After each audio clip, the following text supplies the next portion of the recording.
Dad, where are Lori's kids? Listen, just tell people what's happening. There's people around the country praying for your children, praying for you guys. Why don't you give us answers? That's great. That's great. That's great that they're praying for you, praying for your kids. What?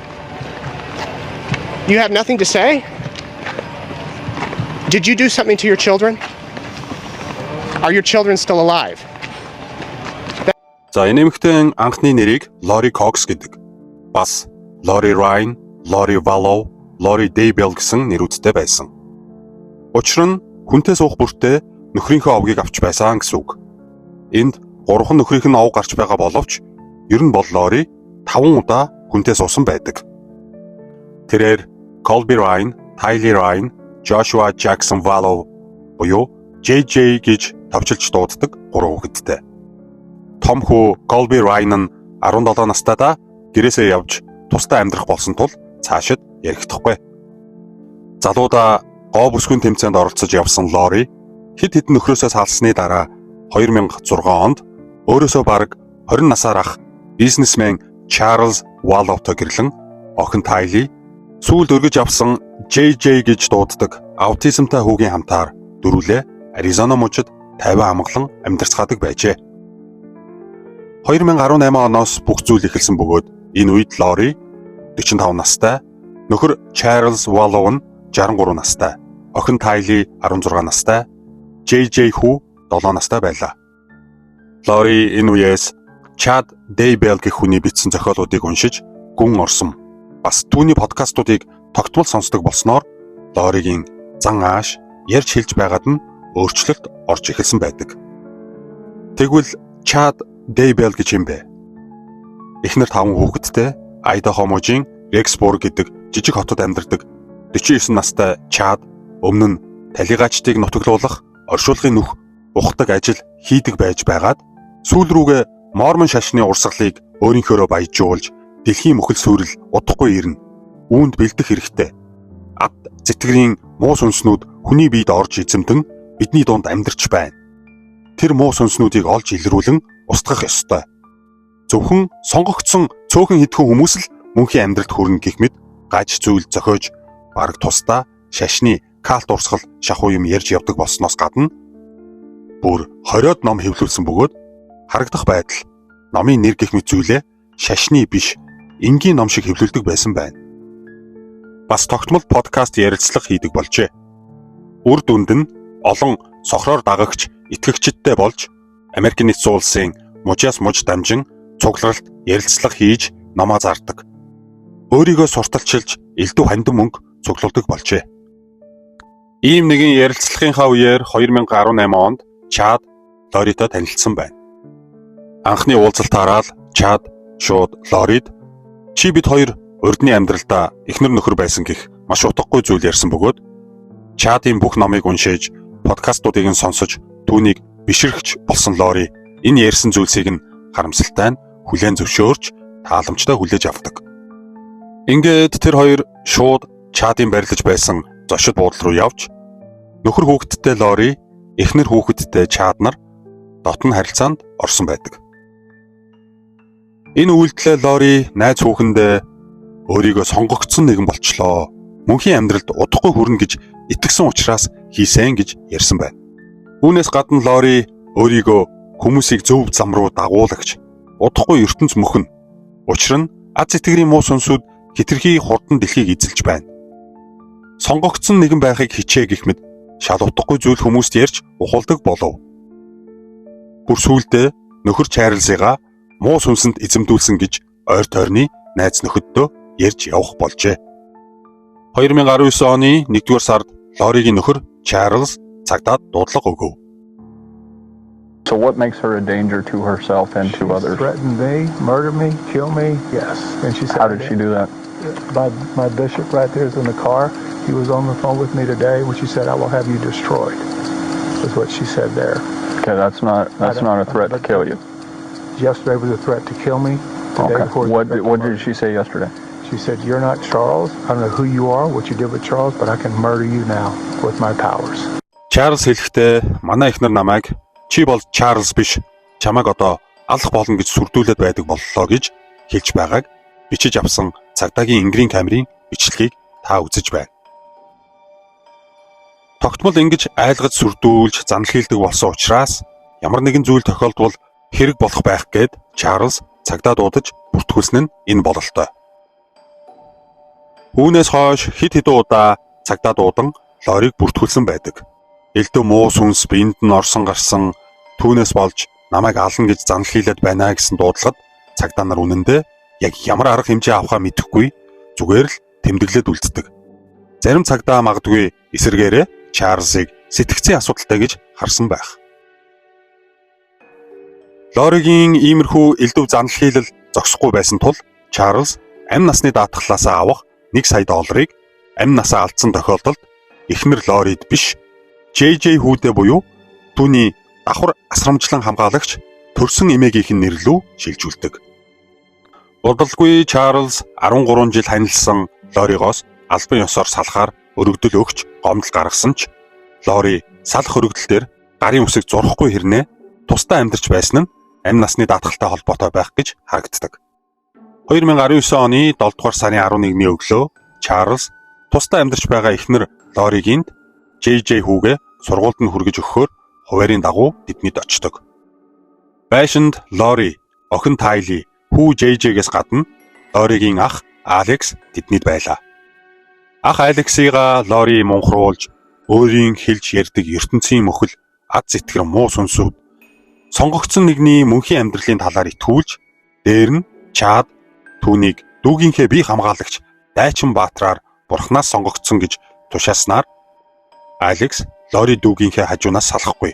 Лори ч түүнийг байнга хажуудаа хамгаалагч болгон дагуулж явах болсон нь энэ юм. Чарлзыг орж ирмэгц Лори түүнтэй маргалдаж эхэлсэн бөгөөд ах Алексига энэ бүхнийг зохицуулах үүрэг өгөөд хоёр хүүхдээ аваад сургууль руу явхаар гарсны дараа харамсалтай нь And what is the emergency? I shot my brother-in-law Okay, what part of his body is injured? in the chest, Okay, is he awake and responsive or unconscious? unconscious. Okay, is he breathing? I can't tell. Okay, are you willing to go over to him and check? Sure. Okay, do you just let me know if you see his chest going up and down? How old is he? It's not moving. He's 60. Okay, and are you wanting to start CPR? No, I don't know how to do that. Алекс хүргэн дүү Чарлзыг буудаж хөнөөгөөд 911 рүү маш тайвнаар дуудлага өгсөн бичлэгийг та сонслоо. Цагдаа нарын газар дээр яаралтай очиход Алекс гадаа хүлээгээ сууж байсан бөгөөд яг юу болсон талаар хэлэхдээ Лори Чарлз хоёр маш хүчтэй маргалдаж Лориг хүүхдүүдээ аваад сургууль руу явсны дараач Чарлз надтай маргалдаж над руу дайрсан.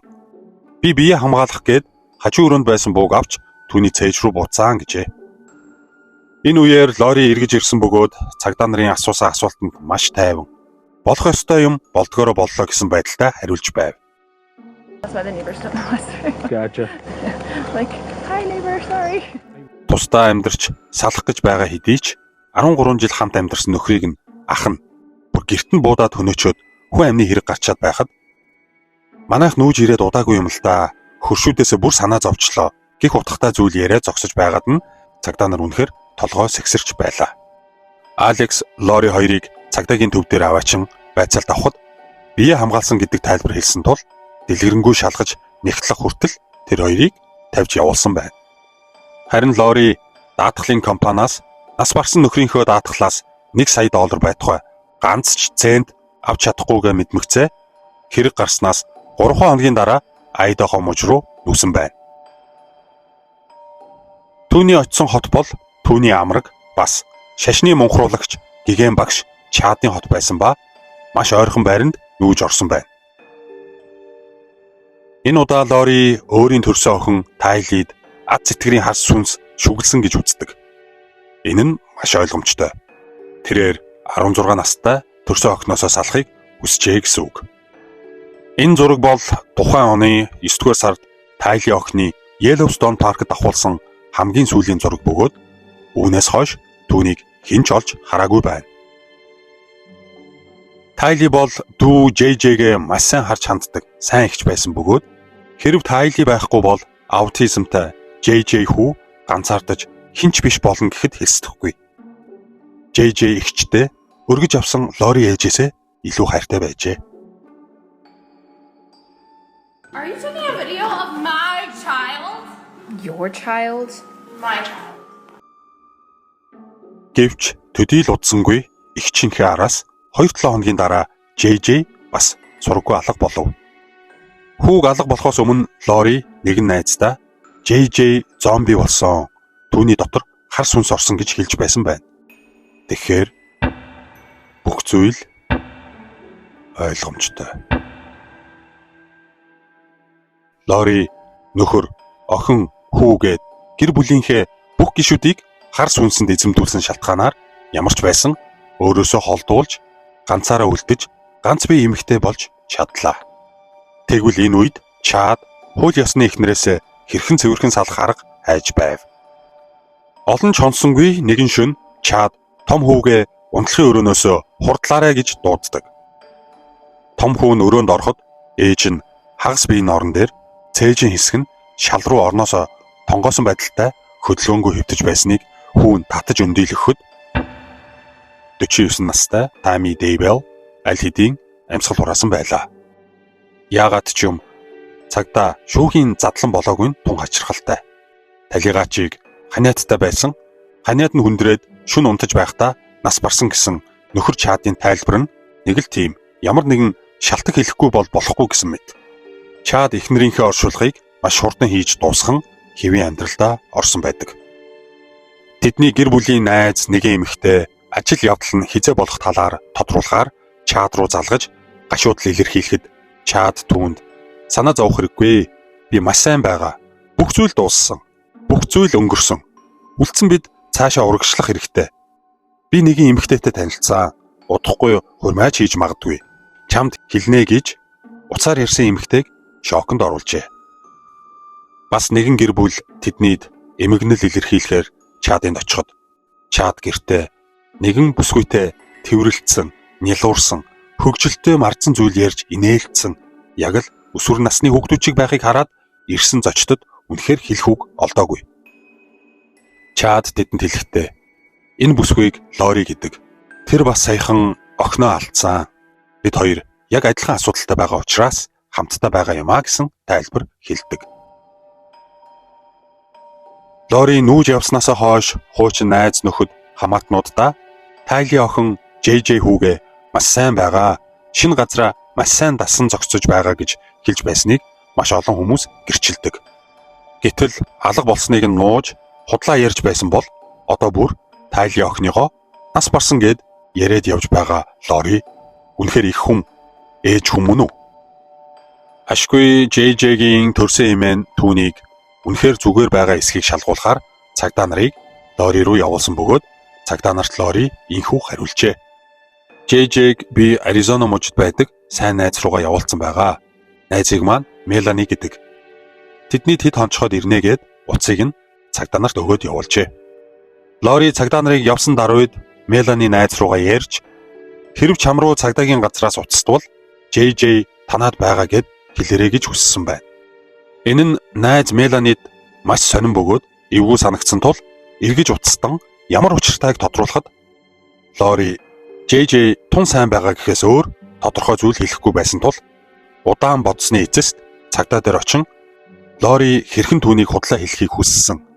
Бас бус сэжигтэй зүйл байгааг хэлсэн байна. Гэвч энэ үед буюу Чадын эхнэр нас барснаас 17 хоногийн дараа Лори Чад 2 хурмаа хийхээр хавайн арал руу нисэж байлаа. Ингээд цагдаа JJ хүүг ерэн сурвалжлах явцдаа игч Тайлич бас алга болсныг олж тогтоон хайж эхэлцгээдэг. Бас эгчдүү хоёрын бүх хувцас, тоглоом, эд хогшлыг Лори гэрээсээ хол агуулгах түрээслэн нуусан байсныг олж илрүүлдэг. Олон нийтэд хүүхдүүд алга болсныг мэдээлж эмээ өвөө нь мэдээлэл өгсөн хүнийг $20,000 шагнах тухайч зарласан байна. Хоёр хүүхэд алга болсныг сонсоод Чадын 5 хүүхэд бүр их гайхаж байлаа. Учир нь тэд Лориг хүүхэдгүй гэж ойлгож байжээ. Лориг хүүхдүүдийнх нь асуудлаар хаваагаас яаралтай буцаж ирэхийг шаардсаны дагуу Чад Лори хоёр хурмын аяллаасаа буцаж ирсэн бөгөөд тэр хоёр хүүхдүүдийнхээ талаар ганц ч үг ган хийхгүй байлаа. Талигач эхнэр Тамит чинь яг юу тохиолдсон юм бэ Чад? Лоригийн хүүхдүүд хаана байгаа вэ? Яагаад та хоёр юу ч ярихгүй үл тоосон байдалтай байна вэ? Хэлэх юу ч байхгүй гэж юу? Таны хүүхдүүд амьд уу? Танаас уг нь маш энгийн зүйл асууж байна штэ. Улс орон даяараа танаа хүүхдийг эрүүл сарвал олдоосоо гэж залбирч санаа зовж байна. Бухимдсан сэтгүүлчийн асуултанд Лори That's great. сайн байна гэж залхсан байдалтай хариулж байгааг та сая үзлээ. Чад Лори хоёрт ингэж дуугүй байж цаг хожих боломжийг ах Алекс нь олгосон гэж харагддаг. Учир нь Чарльзыг Лоригийн тарих угаалтаас болж буудсан байх өндөр магадлалтай. Бас хүүхдүүдийг нь хаана байгааг мэдхээс гадна цаашлаад Чадын эхнэр Тамигийн үхлийн шалтгааныг ч мэдэж байх боломжтой Алекс 2019 оны 12 дугаар сард байгалийн жамаараа нас барсан юм. Эхний мэдүүлэг байцаалтаа өгсөн Чад Лори хоёр хурмын бал сарын аяллаа үргэлжлүүлэхээр хавайн арал руу буцаад ниссэн бөгөөд энэ хооронд мөрдөгчд тэр хоёрын хэрэг дээр нэлээд эрчимтэй ажиллаж байлаа. Чадын талигач эхнэр Тамигийн шарилыг ухаж гаргаж ирэн криминалистикийн задлан хийхэд Тами хүндэрсэн ханиадар биш харин хоолой нь боогдож агаар дутагдсанаас болж нас барсныг тогтоодог. Унтаж байхдаа багалцуурдулсан буюу хүн амны хэрэг гэсэн үг. Үүнээс гадна мөрдөгчд Алекс нас барахаас өмнө Чадынд хэд очсон. Ялангуяа шөнийн 2 цагт Чадын арын хоосон хашаанд их утасныг гар утасны сүлжээгээр нь мөрдөж тогтоосон байна. Уг арын хашаанд нь байх өмнө нь хөндөгдсөн газрыг доош ухаж үзэхэд уутанд ороосон 2 хүүхдийн шарил гарч ирдэг. Үнэхээр харамсалтай. Тайлын охин дүү JJ-гийн хамтаар энд нойрсож байлаа. Энэ үед хавайн далайн эрэг дээр наран шаран жаргалаа эдэлж байсан Лори Чад хоёрт цагдаа нар баривчлах зарлангийн хуудсыг нь гардуулаад Айдахо муж руу авч явлаа. Мэдээж Лори Чад хоёр хэрэгэ шууд хүлээн зөвшөөрөхгүй байснаас хэрэг сунжирч хугацаа авч байсан хэдий ч өдөр бүр мөрдөгчд тэдний бүх үйлдэлийг нэг нэгээр нь ил болгох үед тэр хоёр бүх бурууг нас барсан Алекс ах руугаа чихэж байлаа. Чад бол хүний тарих угааж манипуляц хийхдээ маш сайн. Өөрт нь саад болсон замаасаа зайлуулах ёстой хүнээ ад зэтгэрийн хар сүнсэнд биеийг эзэмдүүлсэн зомби болсон гэж бусдад итгүүлдэг. Лорич түүнээс дутхгүй хуулагч. Гэхдээ Чадын хэлснийг өг дуугүй дагдаг. Лори ах Алексигаа мунхруулж хатхан 3 дахь нөхөр Чарльзыг хороолгосон боловч амь насны даатгалын мөнгнөөс нь авч чадаагүй. Гэхдээ аутизмтай JJ хүүгийнхээ нэр дээр ирдэг улсын халамжийн мөнгийг ашигладаг. Чад ч бас талигач эхнэрийнхээ амь насны даатгалын мөнгийг авч ингээд тэр хоёр хинч саад төвөг болохгүй хаваан арал дээр хурмаа хийж тансаглан жаргаж байсныг нь бид мэдсэн. Чадын гэрийн арын хашаанаас олдсон талигач хүүхдүүдийг ороосон уутнаас Алекс Чад хоёрын хурууныхээ ДНА олдсон.